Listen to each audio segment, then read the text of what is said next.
Bapak-bapak dan ibu-ibu, serta saudara-saudara yang Tuhan Yesus kasih, kita hening sejenak untuk kita siapkan hati dan pikiran kita sebelum kita memasuki ibadah.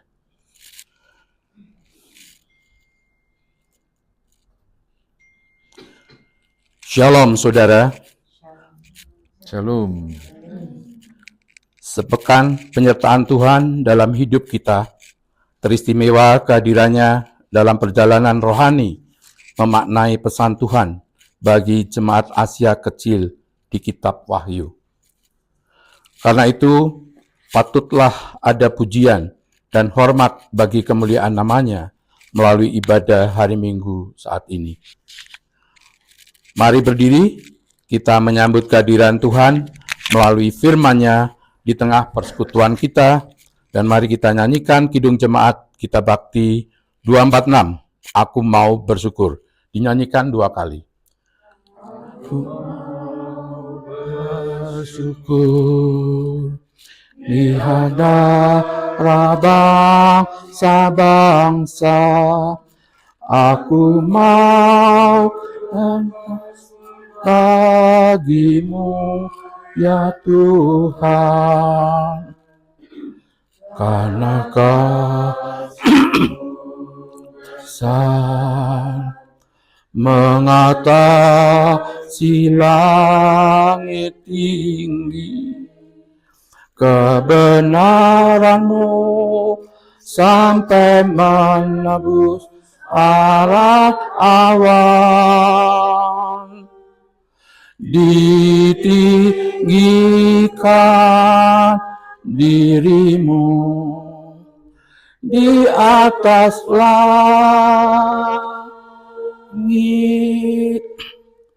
kemuliaan-Mu mengatasi bumi. Ditinggikan diri-Mu di atas langit,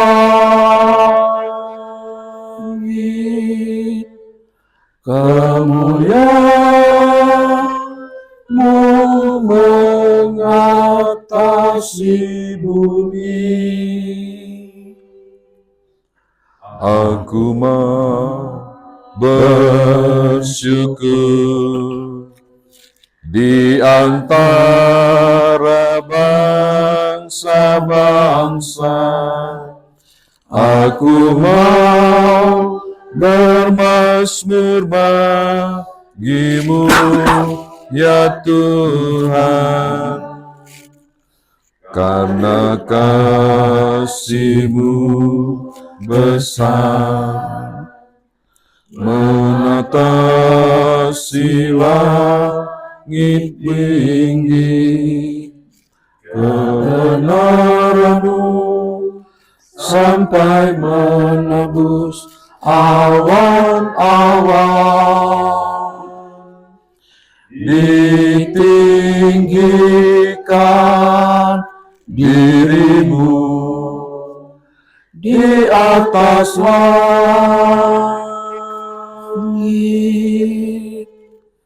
kemuliaan-Mu mengatasi bumi.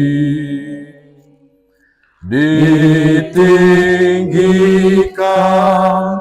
diri-Mu di atas langit, kemuliaan-Mu mengatasi bumi. Mari kita berdoa. Bapa Surgawi, Allah yang baik dan sungguh baik, jika kami pagi ini di dalam aktivitas kami menjalani wisata rohani, Tuhan izinkan kami untuk beribadah, bersatu hati untuk memuji dan memuliakan nama Tuhan, di dalam keadaan sehat, sebagaimana kami ada saat ini semata-mata karena kasih karunia Tuhan. Terima kasih Tuhan, dan kami sungguh bersyukur. Dan dengan kerendahan hati, kami telah menyiapkan hati dan pikiran kami untuk menerima, mendengarkan sabda kebenaran firman-Mu. Jamahlah setiap kami dengan kuasa Roh Kudus-Mu Tuhan, agar kami mampu memahami akan maksud firman Tuhan dalam hidup kami.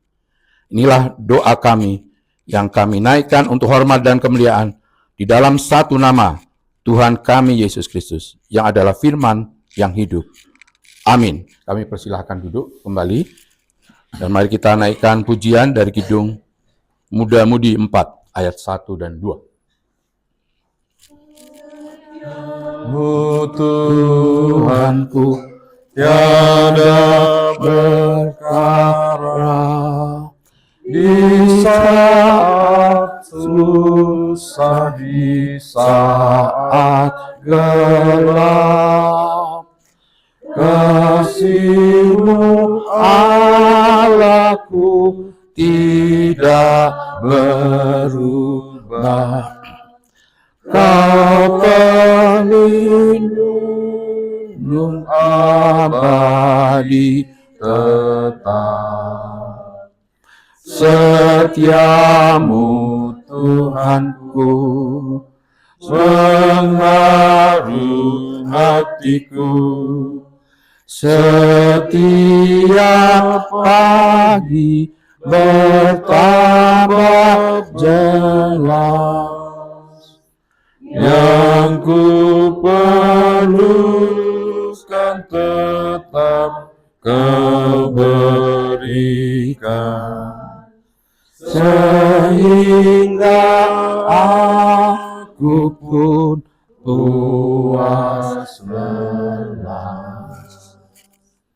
Musim bertanam dan musim tuaian, surya rembulan di langit cerah, bersama Allah memuji bersaksi tentang setiamu tak bercelah. Setiamu Tuhanku, mengharu hatiku.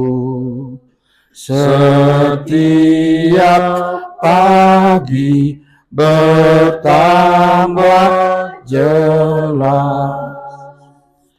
Yang ku perlukan tetap Kau berikan, sehingga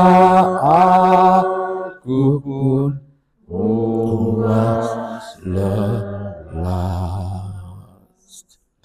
Kita akan mendengarkan sebuah pujian dari teman-teman Sangkakala. Kami persilahkan. Give thanks with a grateful heart. Give thanks to the Holy One. Give thanks because it's given.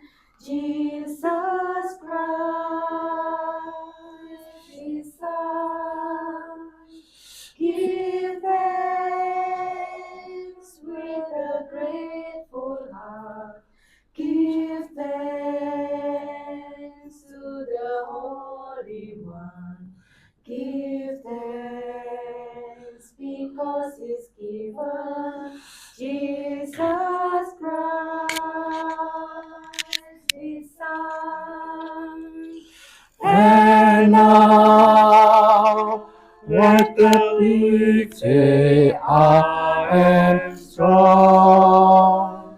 Let the poor say, I am rich, because of what the Lord has done for us. And now let the weak say, I am strong. Let the poor say, I am rich, because of what the Lord was done for us. Give thanks. Dengan hati bersyukur pada Allah yang kudus, syukur karena Dia berikan putranya Yesus. Dengan hati bersyukur pada Allah yang kudus, syukur karena Dia berikan putranya Yesus. Kini yang lemah dikuatkan, yang miskin diperkaya, karena perbuatannya pada kita. Kini yang lemah dikuatkan, yang miskin diperkaya, karena perbuatannya pada kita.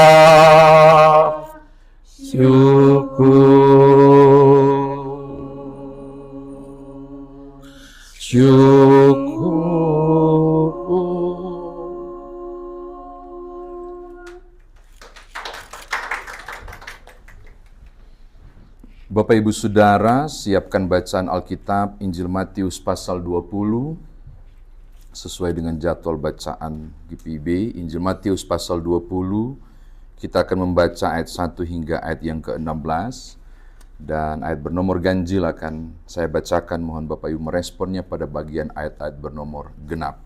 Injil Matius pasal 20 ayat 1 sampai 16, redaksi yang saya bacakan berdasarkan terjemahan baru edisi kedua. Terjemahan baru edisi kedua. Mari kita satu dalam doa, kita berdoa. Bapa Surgawi, firman Tuhan akan kami dengar saat ini dari Alkitab yang sebentar kami baca dan renungkan.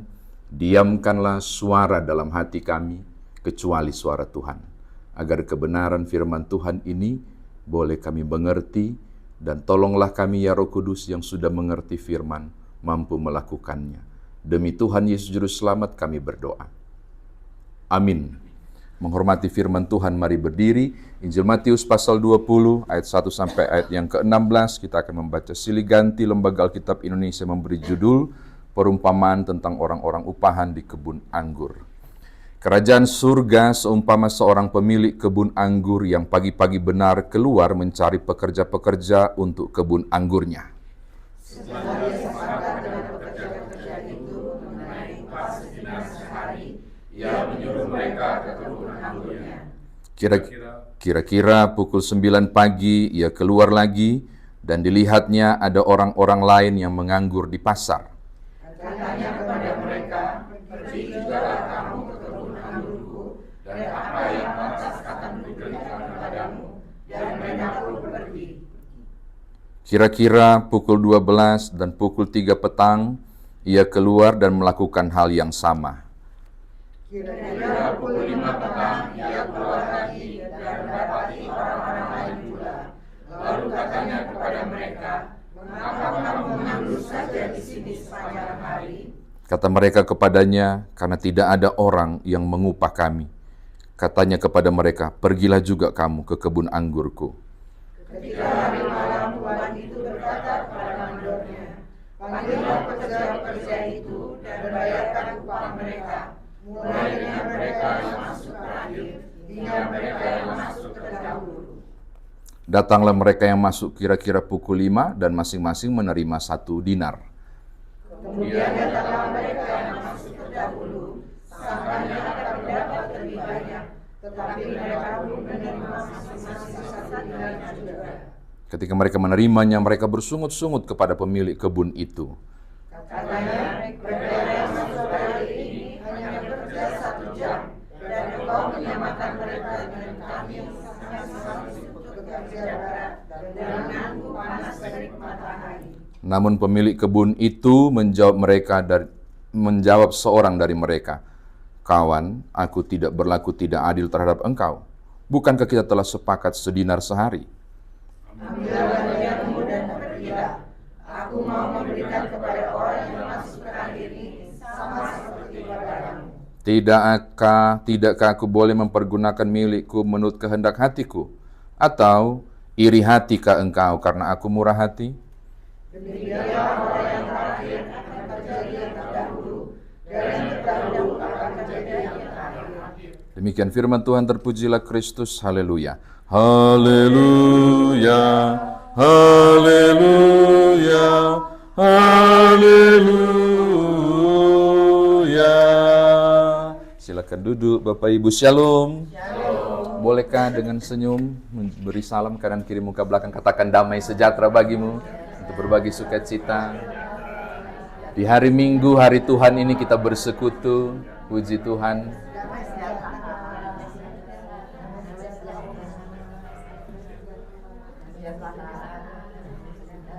Ya, sudah boleh saya mau khotbah. Wow. Ya. Bapak Ibu, saya yakin kalau kita membaca teks ini, kita akan sependapat dengan para pekerja pagi hari. Dan mengatakan bahwa si pemilik ladang ini, si pemilik kebun anggur ini, it's not fair. Tidak adil. Bagaimana mungkin dari pagi dapat 1 dinar, lalu kemudian yang masuk jam 5, tinggal 1 jam, karena Israel itu jam 6 pergantian hari, juga dibayar 1 dinar. Maka wajarlah kalau mereka bersungut-sungut. Nah, saya mau ajak kita memperhatikan teks ini lebih dalam untuk mengetahui beberapa hal yang menarik yang tersembunyi di balik kebenaran yang disampaikan dalam perumpamaan ini. Yang pertama, rombongan yang dari pagi adalah tenaga profesional yang memang dengan sengaja dicari oleh pemilik kebun anggur untuk bekerja. Kalau kita baca dari ayat 1 dan 2, kita menemukan hal yang luar biasa, khususnya ayat yang kedua. Ada perjanjian secara lisan, bahwa lu bekerja dengan saya akan bayar 1 dinar. Deal. Dan setuju. Dan memang Bapak Ibu, harga orang bekerja dimanapun di Israel zaman itu adalah 1 dinar. Jadi kalau sekarang mungkin, saya nggak tahu berapakah sehari kita, 150.000? Atau 200 pekerja sehari, itulah 1 dinar. Kalau mau merupiahkan bagaimanapun. Kalau di perumpamaan apapun, kalau Bapak menemukan 1 dinar, langsung pikir, di Indonesia 1 orang dibayar berapa? 1 hari. Nah, itulah 1 dinar. 1 dinarnya kita. 150.000 atau 200. Nah, itu orang profesional yang pertama. Kelompok profesional, mereka yang kemudian digaji dengan peraturan yang sama, dan kemudian resmi ditandatangani dalam kesepakatan. Kau bekerja 1 hari, saya bayar 1 dinar. Dan itu kesepakatan. Lalu kemudian kita menemukan kelompok yang kedua, barangkali kurang profesional. Sehingga mereka sebagian tidak terpakai di pertengahan hari. Dan ditawarkan juga dengan hal yang sama. Yang luar biasa adalah yang pukul 5, yaitu mereka yang tidak bisa apa-apa. Para pemilik pekerjaan yang punya bisnis tidak mau pakai mereka. Maka mereka tidak diperhitungkan. Orang yang pukul 5 ini juga didatangi oleh Tuhan Yesus, yang memang nggak dipakai sama sekali. Lalu kan, lu mau bekerja? Silakan ikut aku. Ikutlah dengan aku. Nah, poin ini mau bilang begini. Untuk mereka yang duluan datang, profesional di bidang itu, dibayar sesuai dengan kesepakatan. Tetapi untuk yang kelima ini, dan pukul 5 sore ini yang menarik. Mereka yang tidak digunakan, mereka yang tidak dipakai. Saya yakin pemilik pekerja yang nggak pakai orang ini pun nggak rugi. Saya yakin untuk 1 jam mereka kurang bermanfaat. Tapi menarik perhatian saya, kenapa Yesus mengatakan perumpamaan kerajaan sorga sama seperti seorang pemilik kebun anggur memanggil pukul 5 sore. Kelompok pukul 5 sore. Apa maksudnya? Orang yang bukan siapa-siapa. Orang yang lu cuma 1 hari nggak berdampak ke saya. Bisnis untuk 1 jam nggak berdampak ke saya. Jam 5, gajian jam 6 nggak berdampak. Tapi mengapa mereka dipakai? Ini bicara soal apa? Anugerah. Ini bicara soal kasih karunia. Kehadiran mereka tidak berdampak sama sekali. tapi dipakai. Maka catatan pertama tentang kerajaan surga adalah soal anugerah, soal kasih karunia, soal kita nggak layak untuk masuk dalam bisnis yang sama, karena cuma 1 jam, tapi kemudian diambil dan dipergunakan. Ini hal yang pertama. Hal yang kedua, bicara soal anugerah, bicara soal kasih karunia, memang nggak adil. Nggak adil dalam pengertian, orang berbuat dosa tetap mengecap kebenaran untuk diselamatkan hanya ketika percaya pada Yesus Kristus.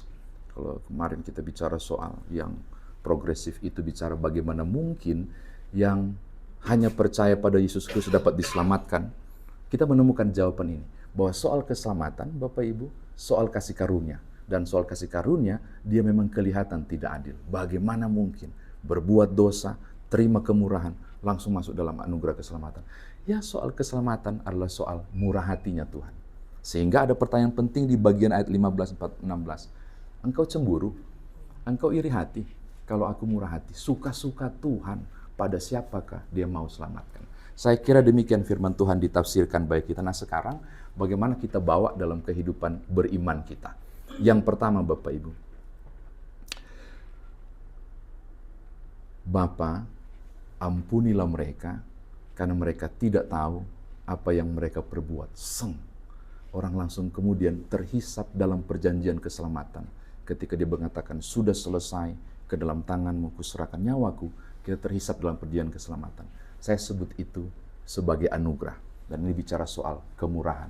Soal kerajaan sorga, soal kemurahan. Kita tidak bisa bertanya kepada Tuhan, mengapa A bisa, B tidak, C bisa. Karena sesungguhnya, menurut Roma pasal 3, Bapak, Ibu, dan saya tidak layak. Paulus bilang begini, tidak ada satu orang pun di kolong langit ini yang benar. Semua berdosa. Roma pasal 3. Nggak ada yang layak. Maka soal bicara soal kerajaan sorga, soal anugerah. Pukul 5 sore dibayar 1 dinar.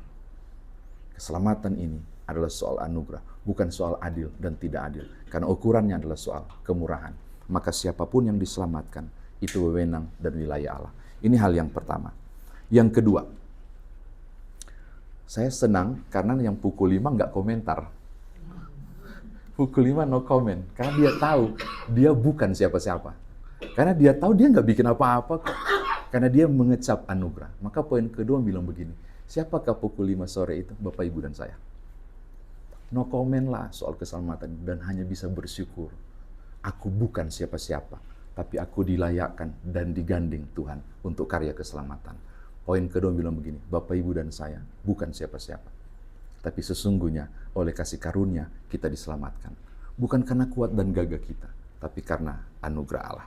Terakhir yang ketiga, saya buka di TikTok dan saya senang sekali. Pendeta siapa tuh sampaikan tuh yang senang sekali pujian beliau, yang rambut putih itu. Dia bilang begini, siapapun saudara yang bersiara ke Israel, mengagumi karya-karya yang luar biasa. Dan apa yang terjadi kalau kita bertemu dengan Musa barangkali?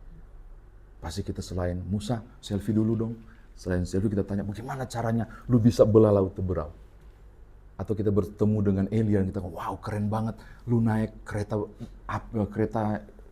api, bukan kereta api tutup tapi yang ada apinya itu, gimana cara? Pasti kita kagum banget. Kita bertemu dengan tokoh Daud misalnya, ceritain dong bagaimana kok bisa Goliat. Tapi beliau sampaikan begini, saya lupa redaksi persisnya, tapi dia sampaikan begini. Tapi tahukah saudara, barangkali tokoh-tokoh perjanjian lama akan balik bertanya, duduk dulu, sekarang kau yang cerita, gimana caranya Kristus ada di dalam hatimu? Gimana caranya sampai Roh Kudus ada di hatimu? Rasanya kayak apa engkau diselamatkan oleh kasih karunia? Mereka tidak mengecap Yesus Kristus. Saudara dan saya, Paulus bilang, hidupku bukan aku lagi, tapi Kristus yang hidup di dalam aku. Dan itu mesti jadi kecemburuan banyak orang.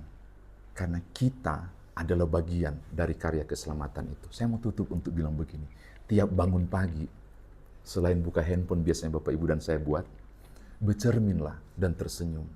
Ada Kristus dalam aku. Aku diselamatkan yang sebenarnya nggak layak. Tapi aku diselamatkan. Itu adalah anugerah. Saya ingin tiap hari saudara merasakan amazing untuk tarikan nafas pertama ketika bangun. Wow, worth it banget saya di hadapan Tuhan. Saya berharga loh di hadapannya. Jadi mau ajak kita betapa, Bapak Ibu kalau mau dipikir ngapain Tuhanmu dan Tuhanku turun untuk selamatkan kita. Orang berdosa nggak ada harga tuh kok. Tapi ternyata Tuhan pandang Bapak Ibu berharga. Pukul 5 itu berharga. Kita sekalian berharga. Dan kita syukuri untuk kasih karunia itu. Kayaknya tadi ketemu dengan Pak Tri ya, siapa tadi yang ngomong? Saya. Bicara soal pas sudah mau turun, balon langsung mulai hujan, dan balon yang lain landing, lalu beliau katakan, kuasa doa luar biasa. Saya bilang, puji Tuhan, itu cuma anugerah. Siapakah Bapak Ibu yang dapat meminta dukungan cuaca dari Tuhan? Dan Tuhan kasih. Ya ampun, kita bukan siapa-siapa loh. Kelompok 17 ini bukan siapa-siapa, tapi di mata Tuhan berharga. Makanya saya bilang, aku hari ini bilang, wow, Tuhan itu baik. Dan kita sebut itu anugerah. Setiap hari sebutlah anugerah. Ingatlah pukul 5 sore, itu anugerah. Setiap hari adalah anugerah. Dan kita bersyukur untuk kemurahan Tuhan. Selamat mengecap orang-orang yang dianugerahi. Keselamatan, selamat mengecap pribadi-pribadi yang dianggap Tuhan berharga. Tuhan berkati saudara. Haleluya. Amin. Mari kita respon firman Tuhan ini. Dari semula telah kau tetapkan, Gita Bakti 225.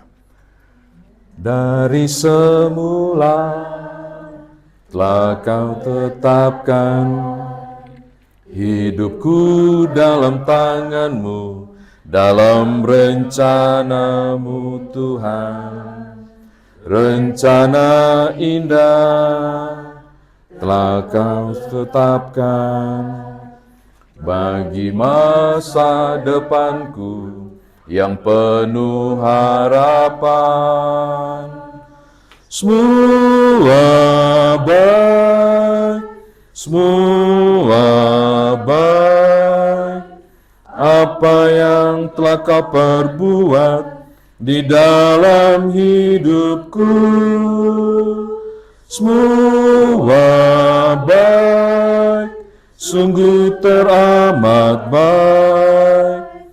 Kau jadikan hidupku berarti. Mari kita naikkan doa syafaat kita. Kita berdoa. Bapa dalam Kristus Yesus, terpuji-pujilah Engkau kekal hingga kekal dalam seluruh hidup kami dan seluruh ciptaan. Karena kasih dan sayang Tuhan yang tak berkesudahan, Engkau layak ditinggikan, Engkau diagungkan, dimuliakan. Untuk semua hal yang kami nikmati, ketika kami senang maupun ketika kami susah, kami melihat selalu ada penyertaan Tuhan di dalamnya. Bahkan di tengah tur ini pun, Tuhan anugerahkan kami hari khusus. Untuk ibadah hari Minggu dengan fasilitas di hotel ini pun suatu anugerah. Kami boleh menikmati kebersamaan persekutuan ibadah hari Minggu, layaknya orang-orang lain. Kami memuliakan Engkau. Firman Tuhan mengingatkan kami, sesungguhnya kami debu. Kami bukan siapa-siapa. Kami tidak layak karena dosa dan kesalahan kami. Tapi soal kerajaan surga adalah soal anugerah. Soal kemurahan Tuhan. Kami bersyukur. Kami dan seisi rumah kami dipilih Tuhan untuk dipanggil dan mengecap kasih karunia itu. Maka sekarang ajarkanlah kami agar kami boleh menjadi bagian dari orang-orang yang telah diselamatkan lewat menjalani kehidupan dalam kebenaran. Bapa, terima kasih, terpujilah nama-Mu. Kegiatan hari ini hingga tuntas dan kami mau kembali akan terbang nanti untuk kembali ke Indonesia di hari Senin nanti. Tuhan juga berkati semua rangkaian sisa 2 hari perjalanan ini. Ambil alihlah supaya kemudian rencana manusiawi ini jadi rencana ilahi milik Tuhan. Tidak ada rencana Tuhan yang gagal, maka kami percaya semua perjalanan kami lakukan akan berjalan dengan baik. Kami bersyukur dapat kabar baik dari teman-teman yang terbang lewat balon ketika semua berjalan dalam keadaan baik pula. Semua karena kemurahan Tuhan. Terpuji-pujilah Engkau, kekal hingga kekal. Mengingatkan kami lagi betapa Tuhan mengasihi kami. Betapa anugerah kami boleh hidup merencanakan banyak hal, termasuk perjalanan ini. Bapak terima kasih, kami serahkan TJ Tour and Travel, Ibu Wendy sekeluarga yang mengolah perusahaan ini, Tuhan juga berkati. Melalui beliau dan berbagai kegiatan-kegiatan yang ada, berkat Tuhan terbuka dan tercurahlah dalam nama Tuhan Yesus. Lalu mereka pun beri saluran berkat bagi banyak orang, teristimewa untuk hormat dan kemuliaan nama Tuhan. Akhir syafaat ini, Kami menyerahkan orang-orang yang kami sayang, kami cintai, keluarga, kerabat, sahabat, siapapun mereka yang kami tinggalkan. Oh Tuhan, kami menikmati penyertaan-Mu di tempat ini. Demikian pula kami percaya, mereka disertai oleh Tuhan.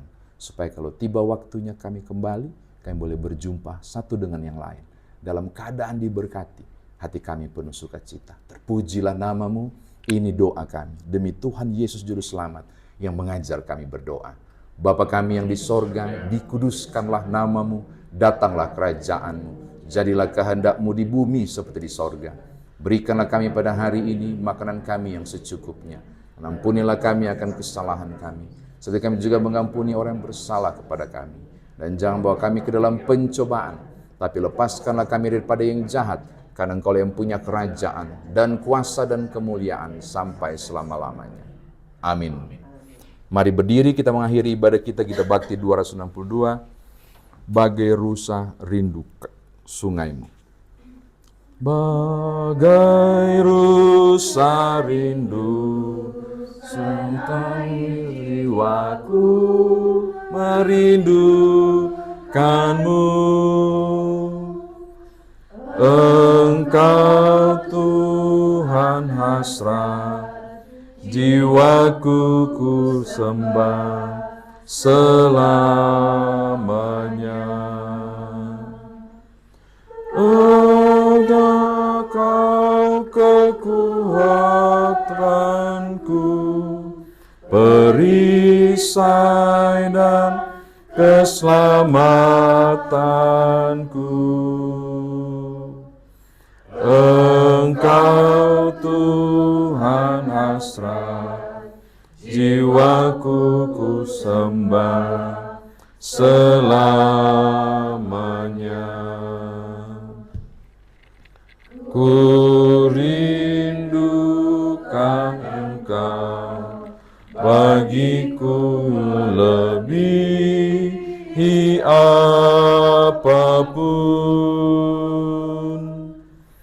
Sukacitaku Kau penuhi, ku kuatkan jiwaku. Hanya Kau kekuatanku, perisai dan keselamatanku.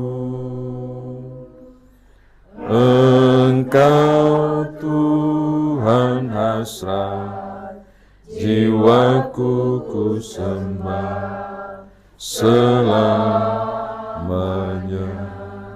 Saudara, arahkanlah hati kepada Tuhan dan terimalah berkat-Nya. Kasih karunia Tuhan Yesus Kristus, pengasihan Allah Bapa, persekutuan dengan Roh Kudus, menyertai kamu sekalian. Amin. Amin.